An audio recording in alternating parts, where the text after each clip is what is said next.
High, আজ বানাচ্ছি hibiscus plate. তোমরা এটাকে অ্যাজ আ জুয়েলারি ট্রেও ব্যবহার করতে পারো। তো এটা বানানোর জন্য আমি এখানে ব্যবহার করছি মল্ডেড ক্লে। চাইলে হোমমেড ক্লেও ব্যবহার করা যেতে পারে। তো প্রথমে মল্ডেড ক্লেটাকে মেখে নিয়েছি, তারপর 5টা সমান টুকরো করে নিয়েছি এবং সেগুলোকে পাপড়ি হিসেবে বেলে নিয়েছি। বেলে নেওয়ার পর একটার ওপর একটা রেখে আঠা দিয়ে অ্যাটাচ করে দিয়েছি।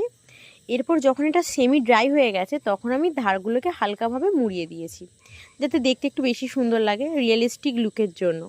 তো পুরোটা ড্রাই হয়ে যাওয়ার পর আমি এখানে কালার করতে শুরু করেছি। আমার ছাদে সেদিন যে কালারের জবাটা হয়েছিল আমি সেই কালারটাই করেছি এখানে।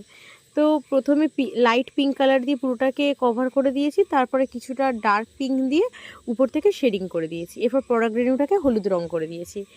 দেওয়ার পরই ভার্নিশ করে নিলেই রেডি হয়ে যাবে এরকম একটা সুন্দর হিবিস্কাস প্লেট। এরকম আরও ভিডিও দেখতে চাইলে চ্যানেলটাকে সাবস্ক্রাইব করে নিও। টাটা, সবাই ভালো।